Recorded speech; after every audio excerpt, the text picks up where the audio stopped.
one of this best of 3. Both these players 0-1 and looking to start making a bit of a turnaround and a comeback. In the bottom right, it is GunGFuBanDa. And in the top left, the up-and-comer, the grinder, that he is trying to carve his way into the scene. It is Aristori. Good luck, have fun, says GunGFuBanDa. And yeah, GunGFu is kind of like the type of player that, you know, like at some point, you know, put in a lot of work to get as good as he did. But yeah, you're right. Like he kind of just activates here and there, you know, he'll take breaks. Otherwise, he'll play the large events. Then he'll practice a little bit. And so he is the type of player that can activate, like kind of like Massa does in North America, for example, right? Where he'll just come back and play the event, and you know, he played for 7 years before that, so he can kind of get back into shape fairly fast. Whereas Aristori is one of these class of players that is on the grind, right? That is trying to make it, that is trying to make up for the 7 years that he didn't practice as much as GunGFu did, and he's kind of on the rise. So we have, I hate to say like a player on the way out in some sense, but that's kind of what it is, right? Like players that are kind of like not as full-time against players that are now full-time but still have a lot of room to make up for and a lot of time to make up for, and they're here now. Yeah, no, it's really cool to again, obviously see new names often, and that's what happens in this European scene more so than in the others, right? To kind of see these guys that actually do break through. Europe has been the one region that continues to see newer players kind of show up, and yeah, okay, we're not kind of seeing them win championships, but just seeing them making it into this regional as competitive with the top guys. The European scene is such a fun one to follow because of that. It changes all the time. It's an absolute treat, so gotta love that as we... For sure, and we haven't seen it won championships, but we've seen them get to the place where, like, for example, like Spirit is a player that has been improving for a very long time, right? And is kind of getting there, like, consistently to where Cristiano we just watched, and he is a newer player than Spirit in the sense that he didn't enter the scene, you know, like a decade ago, but yet still, like, over the last few seasons, he's been getting better and better and better, so I think we'll get there. And we do have players like MaxPax, right? And even Clem, who kind of at some point popped in and just had meteoric rises very fast, and now they're well established. Yep. No, it's very true. Like, MaxPax is the example of probably the most recent like newcomer who has gone on and, you know, won things, especially online. You could definitely say he's won some online majors, right? And, you know, finals in this regional a couple times over as well. So don't doubt the MaxPax, but yeah, it's he's the exception, right, to the rule, which is that it's tough to grow to the top, and yet we still see so many players grinding to get there and trying to be the one to break that trend. Yeah, absolutely. And our story is going to be that this time around, so I think we've set up well the underdog and for the people to get behind them against the evil GunGFuBanDa. Hogging the money. Yeah, this guy has like a real job and everything. He still comes in and wins some money in the regionals. He like, still bro, comes in and wins the money. Yes, bro, that's not cool. Yeah, from the up-and-coming kids. Yeah, not okay. Not okay, and then man. in the interview, he's like, yeah, like I was hungover, so it's like, okay, GunGFuBanDa, you gotta rub salt in the wound. Yep. He is good. He is talented. No, he is very, very good. It's always cool to see GunGFuBanDa just show and be like, hey, by the way, I'm still really good. And we're like, oh, but you don't play? He's like, yeah, I play enough. I turn the game on every now and then. I have a natural talent to kind of show up and be good. Like, it's good enough. I'm like, okay. That's kind of cool as well. As he's going to get a final, by the way, Cats. So, nice little catch from those guys. Yeah, very nice indeed. It will not supply block GunGFuBanDa, but ever so barely. So it's still going to be a little bit annoying. And on the side of Aristori, a lair already on the way where Dicho and nearly finished. So that is a fairly quick one, and I'm not sure what to make of it. Is this like a Nidus or something? What is this? Yeah, I mean, it's a fast lair, but it's not like an overly quick lair, right? I mean, it didn't start at 3 minutes, it started like 3:45 or so. What can you do? I mean, so it's a Hydra then, you reckon, or? Fast Hydras into a timing. Here. Oh, it is a Nidus, Cats. It's a Nidus, yeah. I mean, that makes a little bit more sense to me, because like look. I mean, like you look at the setup, right? Like he's not really set up to go for Hydras at all. Like there's no gases there. The economy is not really there at 31 workers, and now just lost an extra or 5, right, to shave off from what was 36. So very much it's gonna be a Queen Ling all in through a Nidus, which is rather interesting. I'd love to see it, but it's been spotted too, so it probably won't work. Overlord at the natural, looking to be the culprit here. Yep, getting that brought up, getting that ready to go. But we're going to Nidus out the front initially. Aristori just wants to try and bring Queens across the map quickly, noting that this is obviously a pretty Oracle-heavy defense, so just going to be having the Oracles move around, the few Lings get pushed across. 8 drones on the way, a couple of Queens coming out. Just going to see how Lings coming back down. has been good and careful, right? Like he only turns one beam from the Oracles at a time to make sure that he's preserving the energy for when he will actually need it and not wasting any of that on turning off on the beams. Link's now going after one of these pylons. There are 2 of them at the moment. And the Queen's now pushing in. This is going to be difficult actually for Aristori to make work. I do enjoy Queen Ling aggression, and you know, when there's already a couple of batteries set up and this many units out and in a choke, it feels near impossible to make work. And this feels more than impossible to me at this point, right? It's 39 workers to 53. There's really, you just gotta tap out here, sadly. Yep, no, it's just done. This is pretty much just not worked at all, right? So now GunGFu is just in a great spot, and Aristori starts to build up a Hydro Den as a backup plan, but not exactly great. I like it. I mean, yeah, it's good if he had done something with this, right? Like, but he didn't do anything with it. If he could have, I don't know. I guess he did force some static defense. Like that's the saving grace, right? But it's just not enough. Like these are pylons, they're gonna be useful. The batteries, there was already one. Like it's not a great investment into the rest of it. One cannon. I mean, yeah, nothing to write home about. Like just paying it or canceling the investment of the Nidus if that, and then you get situated. You're ahead in workers. If you're GunGFuBanDa, a very, very difficult position now for Aristori. Yep, this is not exactly looking all too pretty. I mean, obviously he's gonna get chased around by Oracles a little bit as well, so that's gonna be something that goes down. Just some Oracle action over there for a couple of moments, and that's even more drone losses as GunGFu just says, cool, I'm gonna take a 4th base, I'm gonna set myself up even further here. I'm going to put myself into a better and better spot, so just continue to see that coming through. And yeah, hard to really imagine that GunGFu lets this one slip away. You'd have to really mess up. So yeah, he would really have to mess up. He's being very careful about it, right? He's taking a 4th and whatnot. He could just explode in supply, go for any sort of all-in that he wants, and I think he would probably be able to end it. But this is kind of like the conservative way to go about it. A lot of the strength of Zerg can be in the mid game these days, and you know that means sometimes that if you can just get to your Immortals, your Tempests, and everything that you need in the late game, however you want to close it, Storm, right? Like it's gonna be pretty good. I think if you're Aristori, you're gonna try to survive and go for lurkers and then try to take it from there. But that's if he survives.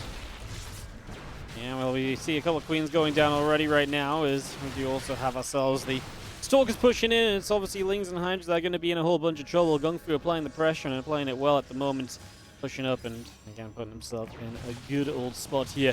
Because he knows he's got the numbers, he knows he's got the setup to do this, and so he just keeps on improving his position. As he pressures this, it's going to be very difficult for Aristori to hold him off forever, essentially, and that's the problem that we face. Yeah, it is so difficult. It's such a difficult position to play from. I think that the supply is rather deceitful here as Aristori tries to do what he can. This is not GunGFu trying to kill Aristori, right? It should be mentioned as well. This is Aristori trying to survive against GunGFu expanding another time on 5 base while taking up and doing his thing. So he's not really looking to kill Aristori, and he's killing Aristori is kind of what's going on. I mean, it's one of those moments where it's like, well, I've got units, I may as well pressure. It's like, if you don't have enough to hold off, I'm just going to keep trading effectively. Make your game slower while I expand myself. Yeah, there's no pressure to win the game off this, but there's a very good chance he puts himself in a better position by doing it. And that is very much so what we are starting to see just pan out from everything here. So, yeah, kind of feels like this one is just a matter of time. It is. What a beautiful setup as well to do exactly what you're mentioning, Wardicho, to try to trade and just get a little bit more value out of your army.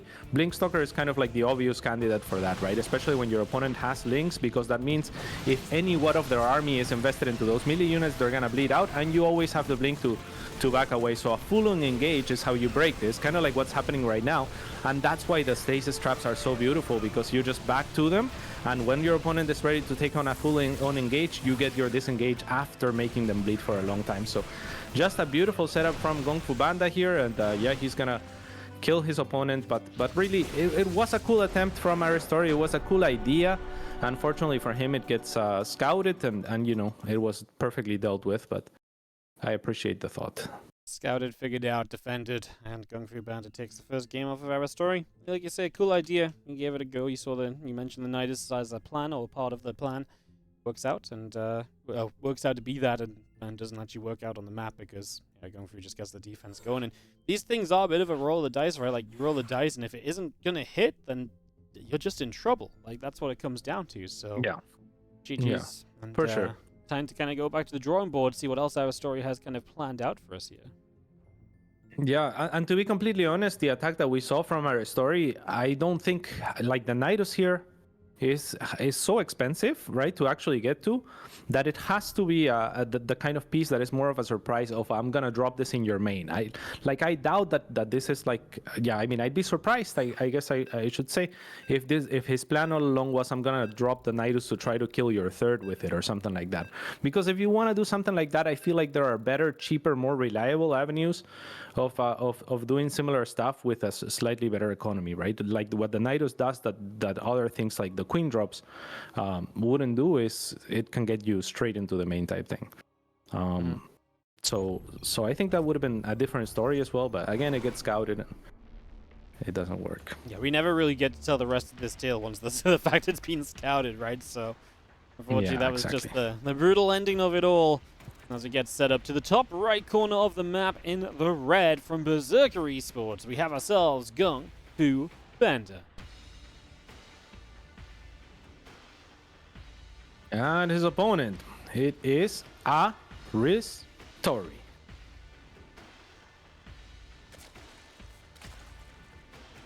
Not quite as cool as GunGFuBanDa. No, not nearly, yeah. I watched GunGFuBanDa 4 on the plane back, actually.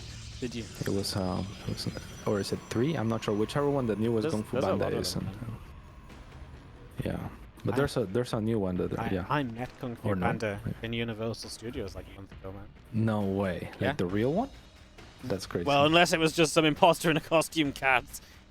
No chance. There's almost no chance of that. No, if it was a Universal, it was the real one.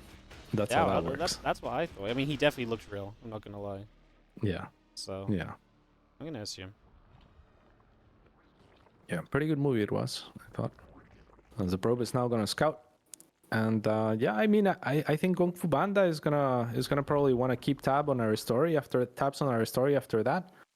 And Aristori, it's a difficult position, right? Because that's the kind of build order that you hope to start a series with that will get you an advantage, and then you can keep your opponent on their toes, and then you can be like, oh, you know what? Now you're paranoid. I'm gonna macro type thing. I'm gonna show like my regular old style, and instead you're down 0-1, so now your opponent's just kind probably more confident if anything else, right? Like your cheese didn't work. Oh yeah, absolutely.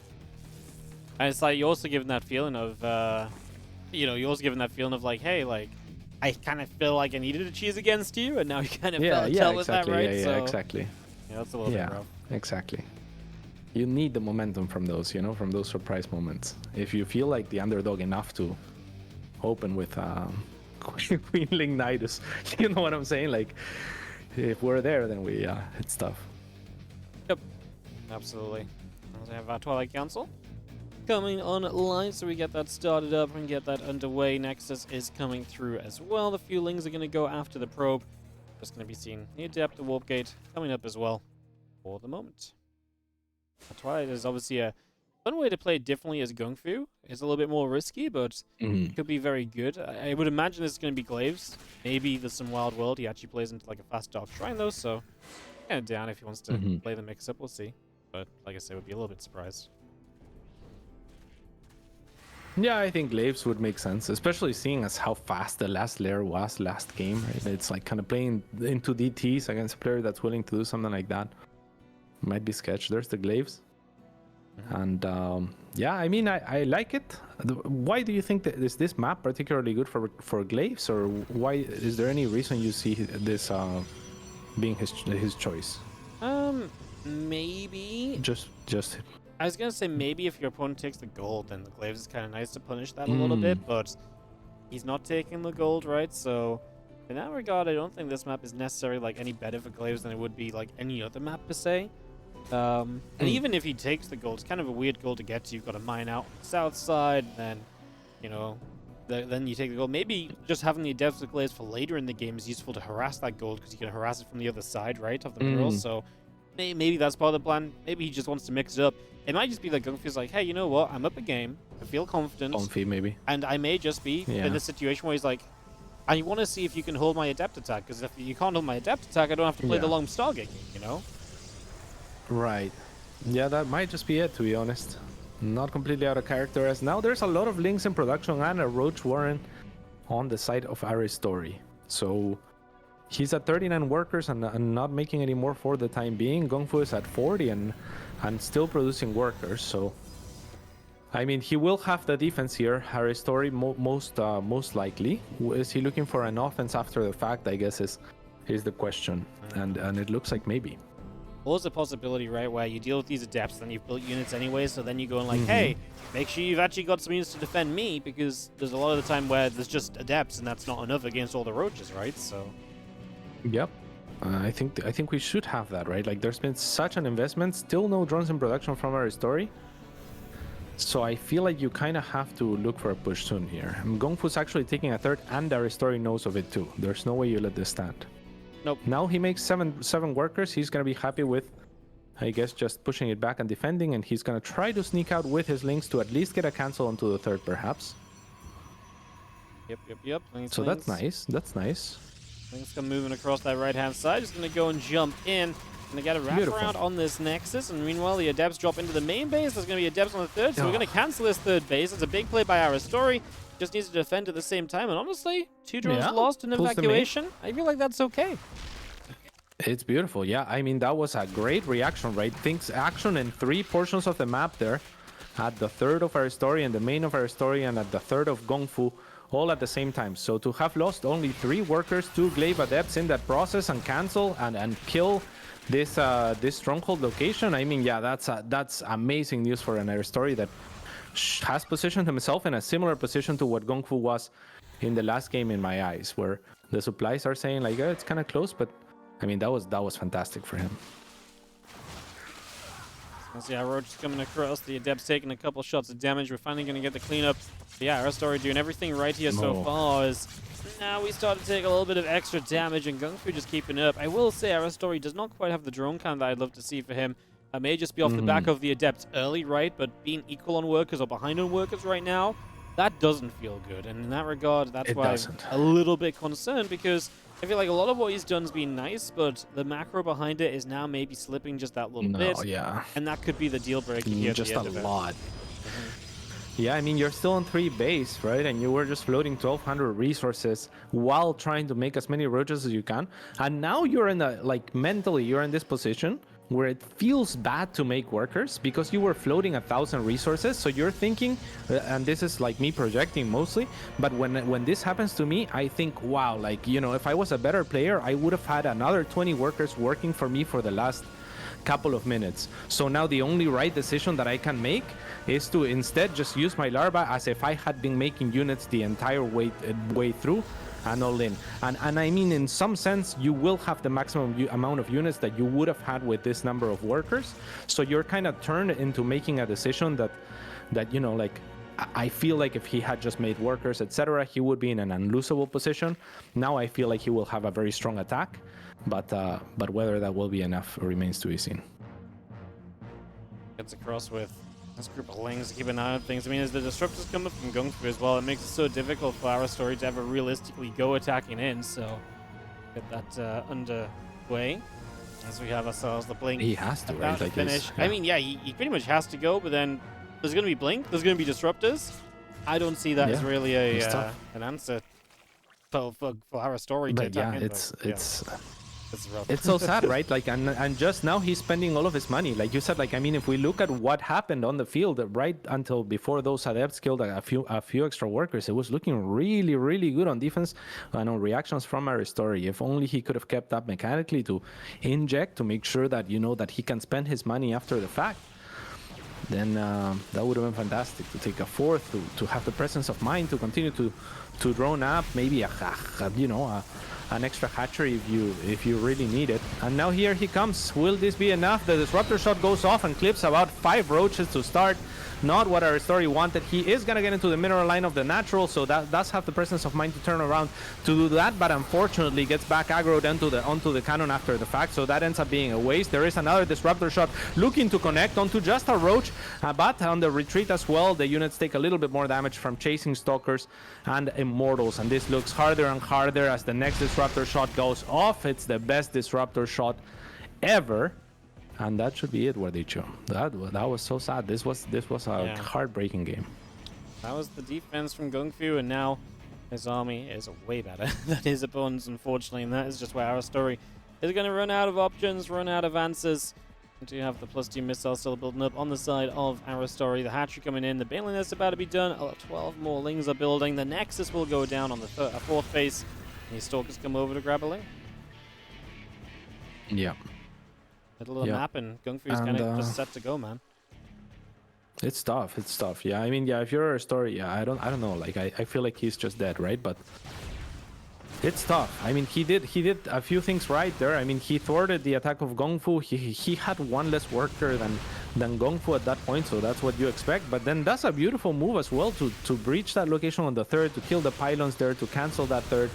That's where you really feel like if he had just macroed and if he could have just injected and made drones and taken a fourth and whatnot instead of, you know, just banking up that money, it would have been an easy cleanup for him. As it stands, I mean, the potential is there, the tactics were there, the ideas were there, but the execution was not, and that's always a good thing to take away as a player like Aristori, right? It's like, okay, like, you know, if I execute a little bit better, then I am where I need to be. Yep. As can be seen now, drones continue to come about. A couple of them going down as well. The depths are just everywhere, causing trouble. Going to get rid of the gold base. Going through removing options at the moment as we get this set up. I'm just going to see the Lings continue to come about. The Adepts will go down. I mean, just 18 drones dead cats just add to the problems. Yeah, I mean, yeah, this is unsoluble, right? Like, it's the supply lies for sure, right? It says 169 to 156.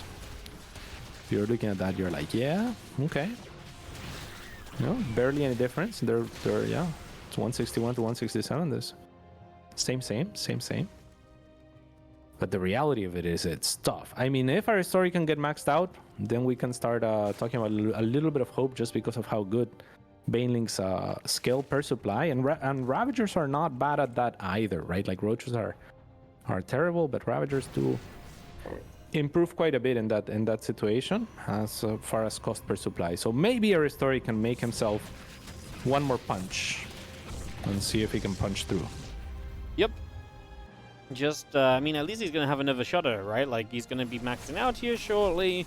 Don't get me wrong, it's maxing out on kind of mid-tier units, while his opponent's units are fantastic in comparison, but yeah, I mean, like you say, at least there's an opportunity, and maybe if GunGFu overextends on a fight, maybe that's where Aristori can grab something, but it is really getting to one last attempt because he doesn't have the economy to keep playing a longer game or to rebuild into multiple fights. This really has to be a one-and-done situation from Aristori. That is the only way he gets it done right now. Yep. Exactly that. He does have a lot of gas, so, you know, his army will be pretty expensive when all is said and done, and that is the last saving grace, right? This is not... It is actually a competitive army in terms of price with this very tech-looking Protoss army, just because it is... Oh my god! Per supply, it is so good, and just as we see that before the engagement starts, I have the army value open, and before the engagement starts, it has been thwarted to where the Protoss has an overwhelming advantage, just by virtue of poking and using those spells to perfection, right? The disruptor shots, the storms, they were beautiful from GunGFu, and they have basically torn down this army before it can ever get to really fully on engage. It's That was tough. a brutal No, fight. that was cool. Yeah. Oh, that was just absolutely Jeez. disgusting. This is why some people think Protoss is OP, man, because like fights like that just look thoroughly sickening. But the reality is that GunGFu, worked his way hard to get into a position